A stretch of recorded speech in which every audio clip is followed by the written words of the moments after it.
സംഭവിച്ചതെന്ന് വെച്ചാൽ ഞങ്ങൾ വെളുപ്പിനെ ഉറങ്ങുമായിരുന്നു. ഒരു 5:15 ആയിക്കാണ്. അപ്പോൾ ഭയങ്കര സൗണ്ട് കേട്ട് ഞാൻ ചാടി അടിച്ച് നോക്കുമായിരുന്നു. ഇപ്പോൾ പെരയിലോട്ട് ഇളകി ഞങ്ങളുടെ മണ്ടയ്ക്കോട്ട് വീഴുന്നതായിരുന്നു ഞാൻ കാണുന്നതായിരുന്നു. അങ്ങനെ പക്ഷേ എൻ്റെ ഭാര്യയെ പിടിച്ച് ഞാൻ ഇറക്കി വിട്ടു. മതിയാകുമ്പോൾ കുഞ്ഞുങ്ങളെ കാണുന്നില്ലായിരുന്നു. എനിക്ക് കുഞ്ഞുങ്ങളുടെ മണ്ടയ്ക്ക് മൊത്തം കട്ട വീണ് കിടക്കുമായിരുന്നു. ഞാൻ പിന്നെ വീണ്ടും ഇറങ്ങിയിട്ട് വീണ്ടും ഞാൻ ചെന്ന് കുഞ്ഞുങ്ങളെ വിളിച്ചപ്പോൾ കുഞ്ഞുങ്ങൾ വിളി കേട്ടു.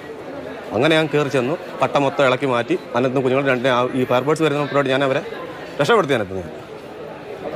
ഞാൻ തന്നെ രക്ഷപ്പെടുത്തി. മൊത്തം അതിൻ്റെ അടിയിലായപ്പോൾ ഞങ്ങൾ കിടന്നു. അടുക്കള ഭാഗത്ത് കിടന്നു. ആ കട്ട മൊത്തം കിടന്ന് കുഞ്ഞുങ്ങളുടെ മണ്ടയ്ക്കൂടെ മൂടി വന്ന് കിടക്കുമായിരുന്നു. മൊത്തം തീർന്നു പോകാനുണ്ട്. അങ്ങനെ രക്ഷപ്പെടുത്തി വരും. അടുക്കള കിടന്നു. അവിടുന്ന് ഞാൻ വന്നു. അപ്പോൾ എൻ്റെ കൂടെ കൂടെ നിന്ന് വെട്ടമടിച്ച് തന്നെ വേറൊരു അണ്ണൻ ജോൺസൺ എന്ന് പറഞ്ഞാൽ എൻ്റെ കൂടെ നിൽപ്പുണ്ടായിരുന്നു. നാട്ടുകാർ ഉണ്ടായിരുന്നു. അന്നേരം ഞാൻ അതിനകത്ത് മുന്നേ നിന്നുകൊണ്ട് ഞാൻ മൊത്തം വലിച്ചിളക്കി കുഞ്ഞുങ്ങളെ അതിനകത്ത് നിന്ന് തലയെടുത്ത് വെളിയിലാക്കിച്ച സമയം കൊണ്ട്.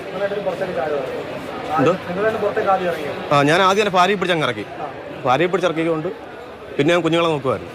ആദ്യം നോക്കിയിട്ട് കിട്ടിയില്ല. എനിക്ക് കിട്ടിയെന്ന് വെച്ചാൽ അത്രയും മണ്ണ് കയറി മൂടി കിടക്കുമായിരുന്നു. അതിനകത്ത് ഒരു സൗണ്ട് ഞാൻ വിളിച്ച പൊളി കേട്ടോ എന്നോട്.